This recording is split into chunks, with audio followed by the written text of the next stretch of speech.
Hello students, welcome to Magnet Brains Hindi medium. मेरा नाम है अवनीश त्रिपाठी। तो कक्षा 12 राजनीति विज्ञान का जो चैप्टर नंबर 7 है, जन आंदोलनों का उदय, बहुत ही इंपॉर्टेंट चैप्टर है। और इस चैप्टर का आज एक इंपॉर्टेंट टॉपिक लेकर मैं आपके सामने आया हूं, वो है एनसीईआरटी सॉल्यूशंस। जैसा कि यूपी बिहार बोर्ड के सभी स्टूडेंट्स और एमपी बोर्ड के भी स्टूडेंट्स सब एनसीईआरटी पैटर्न को फॉलो करते हैं, तो एनसीईआरटी के सवाल आपके एग्जामिनेशन के लिए बेहद खास और जरूरी हैं। तो इस सेशन में हम एनसीईआरटी के उन सवालों का जवाब देखेंगे और एक बार सेशन को के माध्यम से चैप्टर का क्विक रिवीजन करने का भी प्रयास करेंगे। पर इससे पहले कि ये इंपॉर्टेंट कंसेप्ट मैं शुरू करूं, एक बात का ध्यान रखिएगा कि मैग्नेट ब्रेन्स हिंदी मीडियम एक ऐसा प्लेटफॉर्म है जहां पर आप किसी भी स्टेट बोर्ड की पढ़ाई, यानी MP board, UP board, Madhya Pradesh board, Bihar board, किसी भी स्टेट बोर्ड की पढ़ाई या सीबीएसई बोर्ड की पढ़ाई हिंदी माध्यम में बिल्कुल निःशुल्क कर सकते हैं। जहां पर एक या दो चैप्टर पढ़ने के बाद कोई पेड सब्सक्रिप्शन नहीं लेना, निःशुल्क रूप से पूरी की पूरी शिक्षा आप पा सकते हैं। इसी इंपॉर्टेंट इंफॉर्मेशन के साथ आज का हम ये सेशन शुरू करते हैं और एनसीईआरटी के सवालों को हल करने का प्रयास करते हैं। जैसा कि हमने सीबीएसई सैंपल पेपर और बाकी स्टेट बोर्ड के सैंपल पेपर में भी देखा, बिहार बोर्ड में भी हमें पता है कि एमसीक्यूज पूछे जाते हैं, तो एमसीक्यूज आपके परीक्षाओं के लिए बेहद जरूरी हैं। उसके अलावा कारण कथन वाले क्वेश्चंस भी प्रैक्टिस करते रहने हम करेंगे भी। इसी संदर्भ में जो ये पहला सवाल है कि चिपको आंदोलन के बारे में निम्नलिखित में से कौन सा कथन गलत है, यानी which of the following statements related to Chipko आंदोलन इज द रॉन्ग स्टेटमेंट, ये हमको बताना है। चिपको आंदोलन आपको पता है एक पर्यावरण से संबंधित आंदोलन था जिसमें महिलाओं ने पेड़ों से चिपक कर और पेड़ों की रक्षा करने की मुहिम चलाई थी। तो पहला ऑप्शन है, यह पेड़ों की कटाई को रोकने के लिए चला एक पर्यावरण आंदोलन था। क्या यह आपको गलत लग रहा है? इस आंदोलन ने पारिस्थितिकी और आर्थिक शोषण के मामले उठाए। यह महिलाओं द्वारा शुरू किया गया शराब विरोधी आंदोलन था। इस आंदोलन की मांग थी कि स्थानीय निवासियों को अपने प्राकृतिक संसाधनों पर नियंत्रण होना चाहिए। तो ये स्टेटमेंट तो बिल्कुल सही लग रहा है कि भाई ये पर्यावरण यानी इन्वायरमेंट एक से रिलेटेड आंदोलन था, इसमें कहीं कोई शक नहीं है। पारिस्थितिकी यानी जो पूरा हैबिटेट वहां का है और आर्थिक शोषण जो उससे लेकर हो रहा है उसके बारे में चर्चा की गई, और स्थानीय निवासियों को अपने प्राकृतिक संसाधनों पर नियंत्रण हो, ये ना कि कोई भी ठेकेदार आकर और उसको काट के ले जाए, इसकी भी चर्चा की गई। लेकिन ये शराब विरोधी आंदोलन नहीं था, तो ये स्टेटमेंट अपने आप में गलत दिखाई पड़ रहा है। ग इसका सही जवाब हो जाएगा, क्योंकि ग जो स्टेटमेंट है वो रॉन्ग स्टेटमेंट दिखाई पड़ रहा है। नीचे लिखे कुछ कथन गलत हैं। अब देखिए ये कथन दिए गए हैं, इसमें से कुछ कथन गलत हैं, उसको सुधार करके आपको लिखना है। तो नीचे दिए गए कुछ कथन गलत हैं, इनकी पहचान करें और जरूरी सुधार के साथ इन्हें सही करके दोबारा लिखें। सामाजिक आंदोलन भारत के लोकतंत्र को हानि पहुंचा रहे हैं। क्या आपको लग रहा है ये स्टेटमेंट गलत है? सामाजिक आंदोलनों की मुख्य ताकत विभिन्न सामाजिक वर्गों के बीच व्याप्त उनका जनाधार है। भाई पहला स्टेटमेंट तो बिल्कुल गलत दिखाई पड़ रहा है कि सामाजिक आंदोलन लोकतंत्र को हानि कैसे पहुंचाएंगे। वो तो लोकतंत्र को और मजबूत करते हैं ना। जो दबाव समूह या प्रेशर ग्रुप या इंटरेस्ट ग्रुप होता है, जो एक सिविल सोसाइटी मूवमेंट्स होते हैं, मतलब कि जो राजनीतिक दलों के इतर जो जन आंदोलन है, उससे सरकारें दबाव में आती हैं, सही निर्णय लेती हैं। तो ये स्टेटमेंट गलत है, इसको सही करके लिखेंगे। दूसरा स्टेटमेंट है कि सामाजिक आंदोलन की मुख्य ताकत विभिन्न सामाजिक वर्ग के बीच व्याप्त उनका जनाधार है। बिल्कुल ठीक बात। जैसे मान लीजिए किसानों का कोई आंदोलन है, तो किसानों के बीच में उनका जनाधार है, लोग उनको पसंद करते हैं, तभी तो आंदोलन होगा। तो ये स्टेटमेंट तो सही दिखाई पड़ता है। तीसरा है, भारत के राजनीतिक दलों ने कई मुद्दों को नहीं उठाया, इसी कारण सामाजिक आंदोलनों का उदय हुआ। अब ये 3 स्टेटमेंट है, इसको हम सही करके लिखते हैं। सामाजिक आंदोलन भारत के लोकतंत्र को बढ़ावा दे रहे हैं, सही स्टेटमेंट ये है, कम नहीं कर रहे हैं, बढ़ावा दे रहे हैं। दूसरा कथन सही है। तीसरा है, भारत में सामाजिक आंदोलनों का उदय बहुत अधिक सामाजिक संघर्ष को कम करने के लिए हुआ है। ऐसा नहीं कि राजनीतिक दलों ने नहीं उठाया तो होने लगा, जो सामाजिक संघर्ष है उसको कम करने के लिए सामाजिक आंदोलन हुए हैं। तो इस तरह से आप इसको ठीक करके स्टेटमेंट को लिख सकते हैं। अगला सवाल है, उत्तर प्रदेश के कुछ भागों में, अब उत्तराखंड हो गया, 1970 के दशक में किन कारणों से चिपका आंदोलन हुआ, इस आंदोलन का क्या प्रभाव पड़ा? आपको पता है पहले उत्तर प्रदेश का ही भाग था उत्तराखंड, लेकिन 2000 में उत्तराखंड राज्य बनाया गया छत्तीसगढ़ और झारखंड के साथ। और तो 1970 के दशक में जो चिपको आंदोलन है उससे संबंधित क्वेश्चन पूछा गया है। आंदोलन तत्कालीन उत्तर प्रदेश, उस समय उत्तर प्रदेश के चमोली जिले में सन 1973 में प्रारंभ हुआ। यह घटना 1973 में घटी जब मौजूदा उत्तराखंड के एक गांव के स्त्री पुरुष एकजुट हुए और जंगल की व्यावसायिक कटाई का विरोध किया। तो एक कंपनी थी, बेसिकली स्पोर्ट्स इक्विपमेंट्स वाली शायद कंपनी थी, उन्होंने ठेका ले लिया था उस पेड़ों को काटने वगैरह का। तो सभी स्त्री पुरुष इकट्ठे हुए और उन्होंने पेड़ों को बचाने की मुहिम की। इन लोगों ने पेड़ों को अपनी बाहों में घेर लिया ताकि उन्हें काटने से बचाया जा सके। सुंदरलाल बहुगुणा का नाम इस आंदोलन में प्रमुख रूप से जुड़ा हुआ है। तो सुंदरलाल बहुगुणा का बहुत बार क्वेश्चन पूछा जाता है कि कौन से नेता चिपको आंदोलन से जुड़े हैं, तो सुंदरलाल बहुगुणा का आप नाम ध्यान रखेंगे, ठीक है। चमोली डिस्ट्रिक्ट ध्यान रखेंगे, 1973 का ईयर ध्यान रखेंगे। चिपको आंदोलन का क्या प्रभाव रहा? तो चिपको आंदोलन 1973 में 2-3 गांवों से प्रारंभ होकर पूरे राज्य में फैल गया। सरकार ने अगले 15 वर्षों के लिए पहाड़ी क्षेत्र में पेड़ों की कटाई पर प्रतिबंध लगा दिया। इस आंदोलन में महिलाओं की भागीदारी महत्वपूर्ण थी। इस आंदोलन ने विशेषकर महिलाओं में अपने अधिकारों के प्रति चेतना भी जागृत करी।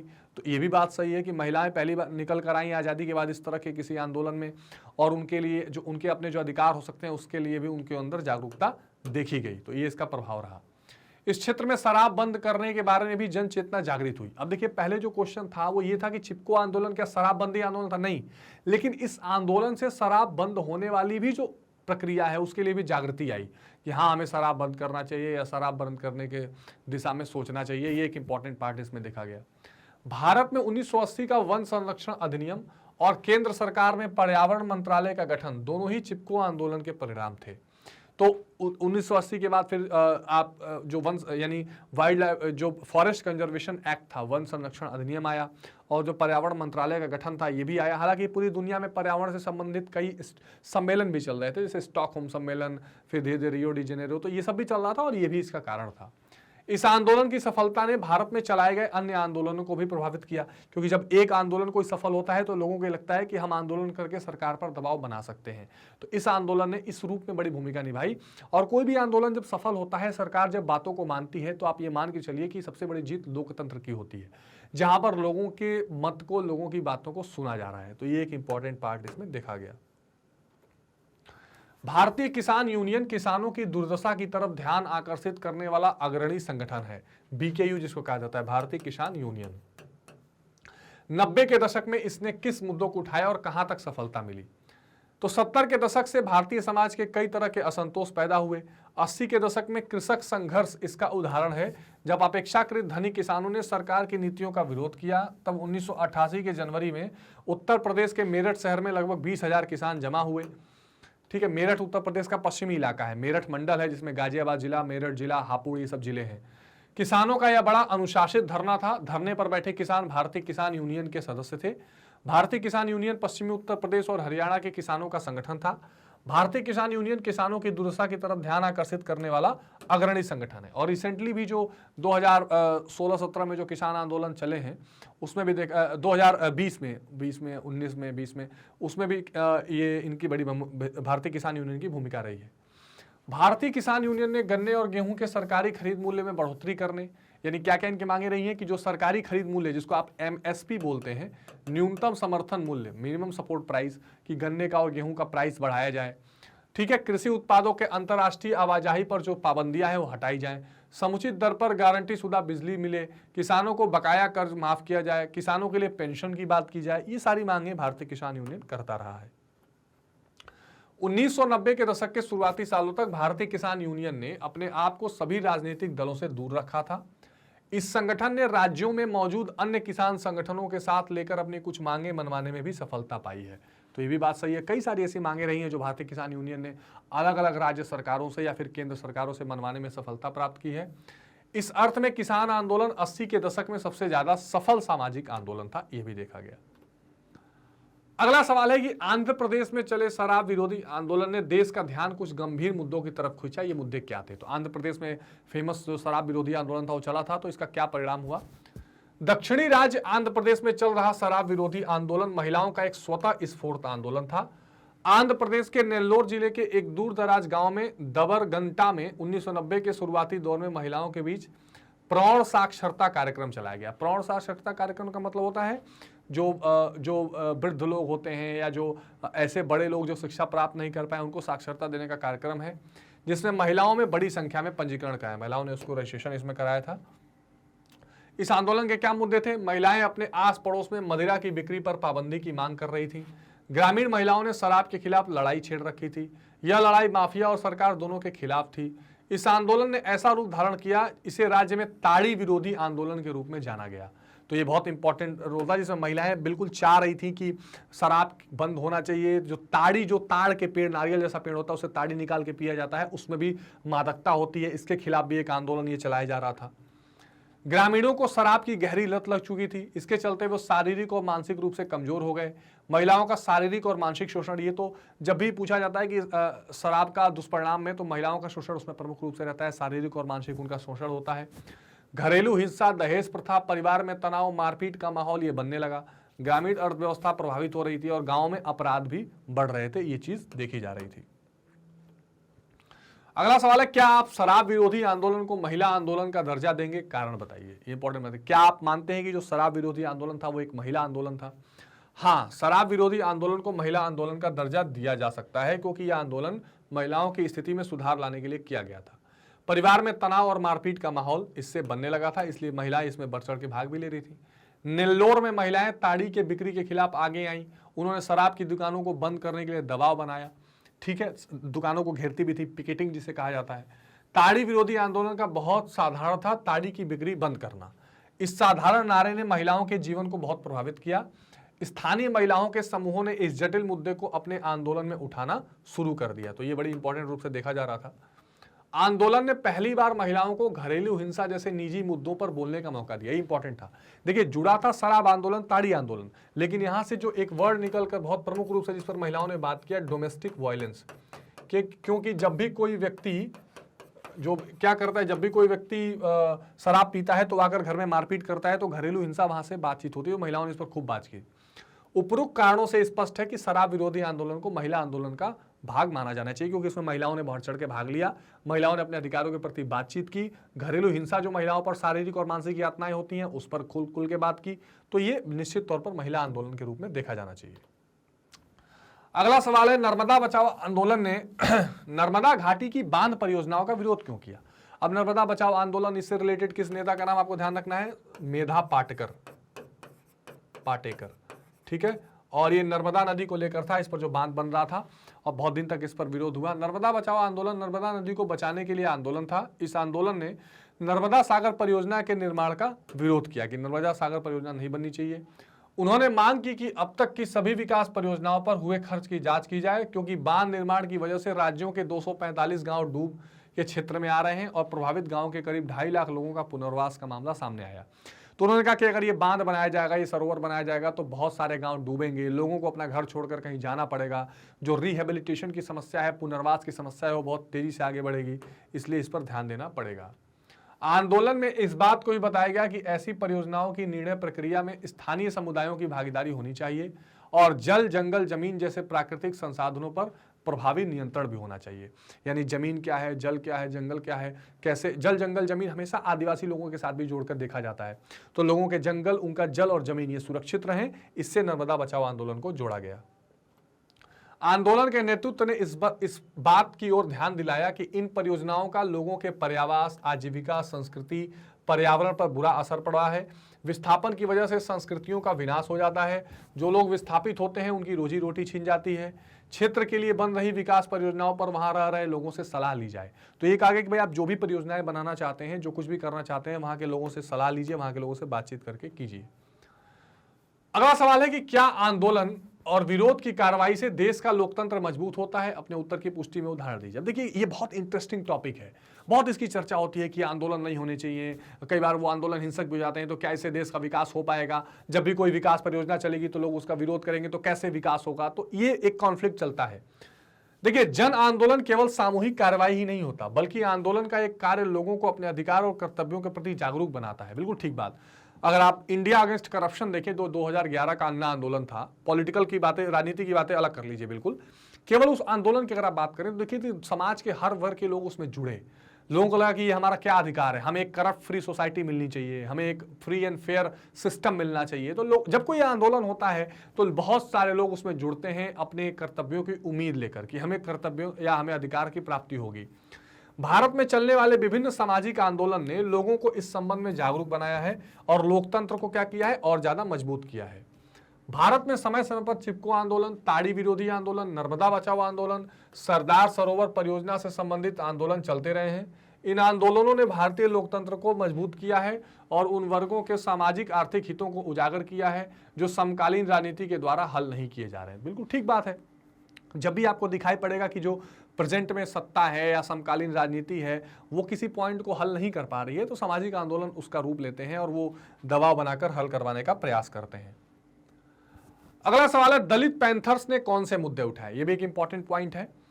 इस समुदाय ने हमारे समाज में लंबे समय तक क्रूरतापूर्वक जातिगत अन्याय को सहन किया। 7वें दशक के शुरुआती सालों से शिक्षित दलितों की पहली पीढ़ी ने अनेक मंचों से अपने हक की आवाज उठाई। एनसीईआरटी में भी दलित पैंथर्स की बात है कि जो 70 के दशक से जो दलित में पढ़े लिखे लोग हुए, उन्होंने अपने हक के लिए आवाज उठाया, एक समूह बनाया पूरा। दलित हितों की दावेदारी के इसी क्रम में महाराष्ट्र में 1972 में दलित समूह मुख्यतः जाति आधारित असमानता और भौतिक साधनों के मामले में अपने साथ हो रहे अन्याय के खिलाफ लड़ रहे थे। तो एक ऐसा वर्ग जो दलित था, पढ़ा लिखा था, तो उनके खिलाफ जो भौतिक रूप से संसाधनों में भेदभाव था या जो चीजें नहीं मिल रही थी, उसके खिलाफ उन्होंने लड़ाई स्थापित की और दलित पैंथर्स के नाम से लड़ रहे थे। आरक्षण के कानून तथा सामाजिक न्याय की ऐसी ही नीतियों का कारगर क्रियान्वयन इनकी प्रमुख मांग थी। दलित महिलाओं के साथ हो रहे दुर्व्यवहार का विरोध, दलितों में शिक्षा का प्रसार करना, ये सब इनकी क्या थी, मेन मांगे थी या प्रमुख मांग के रूप में देखी जा रही थी। सरकार ने 1989 में कानून बनाकर दलितों पर अत्याचार करने वालों के लिए कठोर दंड का प्रावधान किया। दलित पैंथर्स का बृहत्तर विचारात्मक एजेंडा जाति प्रथा को समाप्त करना, भूमिहीन गरीब किसान, शहरी और औद्योगिक मजदूर और दलित सहित सारे वंचित वर्गों का एक संगठन खड़ा करना था। तो दलित पैंथर्स ये चाहते थे कि जो लोग भी वंचित हैं और जो लोग विचारात्मक एजेंडा, जो एक तरह से कह सकते हैं भूमिहीन जो गरीब किसान है या जिनके विचार इन चीजों से मिल रहे हैं, जो मजदूर हैं जो उद्योगों में काम करते हैं शहरों में पर उन्हें ठीक से सुविधा नहीं मिल रही है, और जो वंचित वर्ग है, इनका एक बड़ा संगठन हो ताकि ये संगठन मिलकर दलितों की आवाज उठाए और उसके खिलाफ लड़ाई लड़े। अब अगला सवाल देख लीजिए, इसमें एक आपको पैराग्राफ जैसा मिलेगा और इस तरह के क्वेश्चंस बहुत पूछे जा रहे हैं, ध्यान से समझिए। लगभग सभी नए सामाजिक आंदोलन नई समस्या जैसे पर्यावरण का विनाश, महिलाओं की बदहाली, आदिवासी संस्कृति का नाश, मानवाधिकार यानी ह्यूमन राइट का उल्लंघन के समाधान को रेखांकित करते हुए उभरे। इनमें से कोई भी अपने आप में समाज व्यवस्था के मूलगामी बदलाव के सवाल से नहीं जुड़ा था। देखिए, कहने का मतलब यह है कि एक एक पॉइंट को लेकर कोई आंदोलन हो रहा था, लेकिन पूरे समाज में चेंज की बात लेकर नहीं हो रही थी। इस अर्थ में यह आंदोलन अतीत की क्रांतिकारी विचारधाराओं से अलग है, लेकिन यह आंदोलन बड़ी बुरी तरह बिखरे हुए हैं और इनकी कमजोरी है सामाजिक आंदोलनों का एक बड़ा दायरा ऐसी चीज की चपेट में है कि वह एक ठोस और एकजुट जन आंदोलन का रूप नहीं ले पाता। कहने का अर्थ यहां से क्या निकल रहा है कि कई बार ऐसा होता है कि हम छोटे छोटे पॉइंट्स को लेकर कोई आंदोलन करते हैं, लेकिन वो बड़ा सामाजिक आंदोलन या जन आंदोलन नहीं बन पा रहा है। किसी को लगता है कि हमें सैलरी ठीक से मिलनी चाहिए, किसी को लगता है हमें पानी की व्यवस्था होनी चाहिए, किसी को लगता है हमें सड़कों की व्यवस्था होनी चाहिए, किसी को लगता है हमें समान अधिकार मिलने चाहिए। तो अलग अलग मुद्दों पर आंदोलन हो रहा है, पर एक बृहद जन आंदोलन नहीं बन पाता है और न ही वंचित और गरीब के लिए कुछ प्रासंगिक हो पाता है। ये एक राय रखी गई है। यह आंदोलन बिखरे बिखरे हैं, प्रतिक्रिया के तत्वों से भरे हैं, अनियत हैं, बुनियादी सामाजिक बदलाव के लिए कोई फ्रेमवर्क नहीं, यानी कि कैसे पूरे समाज का बदलाव हो, इसके लिए कोई खाका दिखाई नहीं पड़ता है। इस या उसके विरोध में, मतलब पश्चिम विरोध कह लीजिए, पूंजीवाद का विरोध कह लीजिए, विकास विरोध कह लीजिए, इसमें चलने के कारण इनमें कोई संगति हो अथवा दबे कुचले लोग और हाशिए के समुदाय के लिए प्रासंगिक हो, ऐसी कोई बात दिखाई नहीं देती। ये रजनी कोठारी के शब्द हैं। अब प्रश्न इससे क्या बनता है, क नए सामाजिक आंदोलन और क्रांतिकारी विचारधाराओं में क्या अंतर है, क्या अंतर दिखाई पड़ रहा है।